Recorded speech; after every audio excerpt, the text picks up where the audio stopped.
Hi guys, good afternoon. कैसे हैं आप लोग? मैं बिल्कुल ठीक हूँ। आप लोग का स्वागत है हमारे channel home science trick with Aradhana में। आप लोगों को मैं क्लास 9 की बुक बता रही थी, जिसमें मैं प्राथमिक उपचार यूनिट स्टार्ट करी थी। सारे चैप्टर मैंने कंप्लीट कर दिए। इसमें 7 चैप्टर थे। अब आपके बचे हैं 2 चैप्टर के क्वेश्चन। तो आपको ये टॉपिक आज का है रोगी का कमरा, चुनाव तैयारी, सफाई और प्रकाश का प्रबंध, जिसके चैप्टर को मैंने कंप्लीट करवा दिए। बस क्वेश्चन बचा हुआ, तो आज आपको मैं हम लोग कंप्लीट करवा देते हैं।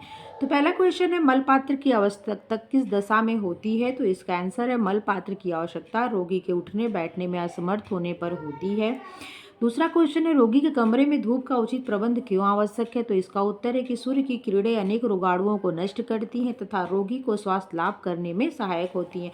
और आपको हमने बताया था कि सूर्य की किरणें प्राकृतिक रूप से स्टेलाइज्ड करने निसंक्रमण की क्या है, एक प्राकृतिक साधन के अंतर्गत आता है। नेक्स्ट क्वेश्चन है, प्रश्न 3, रोगी के कमरे में वायु के संवातन का क्या महत्व है? तो उत्तर है कि वायु की उपयुक्त संवातन व्यवस्था से रोगी को शुद्ध वायु प्राप्त होती है तथा कमरे की अशुद्ध वायु बाहर निकल जाती है। एक तरफ से हवा आती है शुद्ध, और जो जो अशुद्ध हवा होती है वो क्या होती है, गर्म होती है और हल्की हो जाती है, तो वो ऊपर उठ जाती है। और शुद्ध हवा क्या होती है, भारी होती है, मतलब उसमें ऑक्सीजन होता है, तो वो क्या होता है, अंदर आती है। ठीक है, यही है 2 खिड़की या संवातन का होना। प्रश्न नंबर 4 है, रोगी के कपड़े यथासंभव सूती होने चाहिए। क्यों? क्योंकि सूती वस्त्रों को खोलते पानी में धोकर सहज ही निसंक्रमित किया जा सकता है। नंबर 5 है, रोगी के कमरे में मनोरंजन की व्यवस्था कैसी करें? तो आंसर है कि रोगी के कमरे में मनोरंजन के लिए कमरे में पत्रिकाएं, ट्रांजिस्टर व टीवी इत्यादि रखे जा सकते हैं। प्रश्न 6 है, रोगी के कमरे से रात्रि में साज सज्जा वाले, 1 मिनट होल्ड करिए।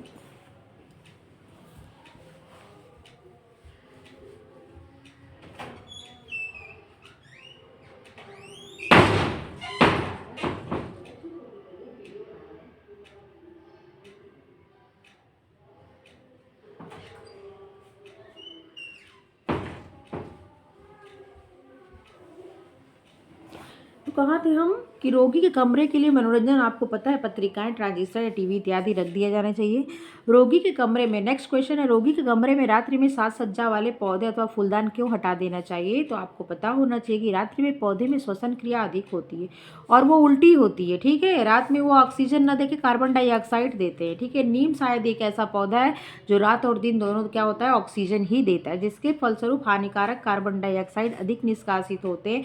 अतः रात्रि में रोगी के कमरे से फूलदान इत्यादि को हटा देना उचित रहता है। प्रश्न नंबर 7वां है, रोगी का कमरा कैसा रखना चाहिए? आंसर है, रोगी का कमरा साफ सुथरा, खुला व हवादार होना चाहिए। नेक्स्ट है, रोगी के कमरे का तापक्रम क्या होना चाहिए? तो रोगी के कमरे का तापक्रम सामान्यतः 98 फ़ारेनहाइट या 73 लिखा है, ये रॉन्ग है, 37 सेंटीग्रेड रखना चाहिए। नेक्स्ट है, रोगी के कमरे का तापक्रम किस प्रकार नियंत्रित किया जा सकता है? तो उत्तर है, रोगी के कमरे के तापक्रम को नियंत्रित करने के लिए ग्रीष्म ऋतु में कूलर व वातानुकूलित यंत्र तथा शरद ऋतु में रूम हीटर प्रयोग में लाए जाते हैं। नेक्स्ट क्वेश्चन 10वां है, रोगी के कमरे में निम्नलिखित कार्यों के लिए क्या क्या उपकरण होने चाहिए? तो नंबर 1 क है कि थूकना तथा उल्टी करना। उपकरण रखने के लिए निम्नलिखित कार्यों के लिए क्या क्या उपकरण होने चाहिए? मल त्याग करने के और मूत्र त्याग करने के उपकरण रखे होने चाहिए। थूकने तथा उल्टी करने के लिए चिलमी, अच्छा ये 3 पहले दिया हुआ, फिर उसमें क्या किसके लिए रखना चाहिए वो दिया हुआ है। थूकने तथा उल्टी करने के लिए चिलमची होनी चाहिए। अच्छा, एक चीज़ ये पता चला, थूकने तथा उल्टी करने के लिए क्या, चिलमची होना चाहिए।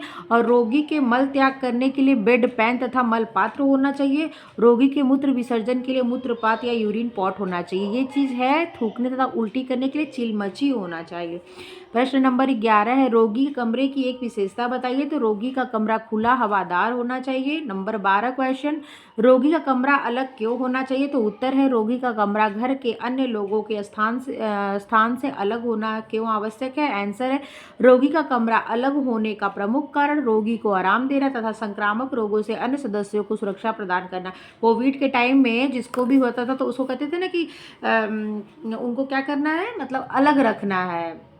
वो शब्द नहीं आ रहा, अलग रखने को क्या कहते थे, मतलब उनको अलग रखना है और वो अलग रहते, तो उनको किसी कमरे में अलग रखा जाता था। उनको जो भोजन, उनका बिस्तर और उनका जो खाने का प्लेट वगैरह था, तो वो भी स्टरलाइज करना पड़ता था। क्या कहते हैं, अभी याद नहीं आ रहा। रोगी के पलंग की विशेषता बताइए। तो रोगी का पलंग ऊंचा, स्प्रिंग वाला और लोहे का उचित रहता है। रोगी के कमरे की प्रतिदिन सफाई से क्या लाभ है? तो रोगी के कमरे की प्रतिदिन सफाई से धूल तथा रोगाणु इत्यादि निकल जाते हैं। रोगी के कमरे में पर्दे, चादर इत्यादि किस कपड़े के होने चाहिए और क्यों? तो रोगी के कमरे में सभी कपड़े, चादर सूती होने चाहिए ताकि आसानी से गर्म पानी में साफ किए जा सके। अगला क्वेश्चन, कोई ऐसा कीटाणुनाशक पदार्थ बताइए जिससे रोगी के कमरे का फर्श धोया जा सकता है। आंसर, रोगी के कमरे के फर्श को फिनाइल जैसे कीटाणुनाशक पदार्थ से धोया जा सकता है।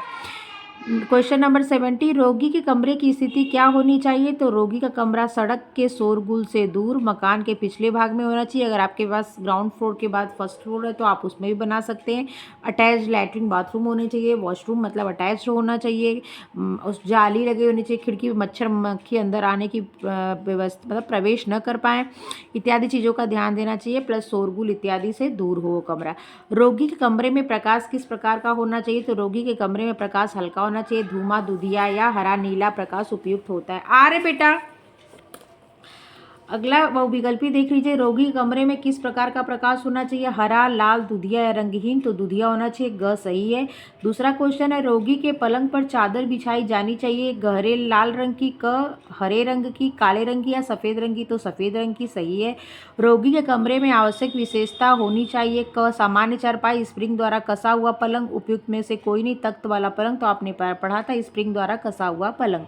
अगला क्वेश्चन है, रोगी के कमरे में आवश्यक विशेषता होनी चाहिए, स्वच्छ व सुखद वातावरण, तेज वायु तथा तेज प्रकाश का प्रबंध करने वाला कमरा, स्वच्छ खुला हवादार वातावरण या बंद वायु रहित अत्यंत मध्यम प्रकाश वाला कमरा।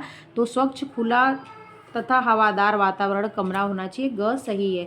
रोगी के शरीर पर सैया घाव हो जाते हैं एक विशेष बीमारी के कारण, लंबे समय तक बिस्तर पर रहने के कारण, बिस्तर के खराब होने के कारण, उपयुक्त सभी के कारण। तो लंबे समय तक बिस्तर पर रखने के कारण हो जाता है।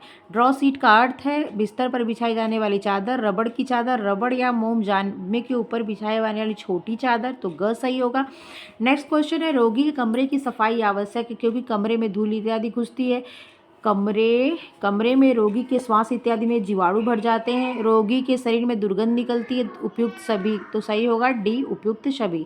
रोगी के कमरे में आवश्यक फर्नीचर है, पलंग, मेज, कुर्सी तथा अलमारी, पलंग, अलमारी तथा मेज, अलमारी, मेज तथा रैक, कुर्सी, मेज तथा रैक। तो पलंग, मेज, कुर्सी तथा अलमारी, 8वां का क सही है।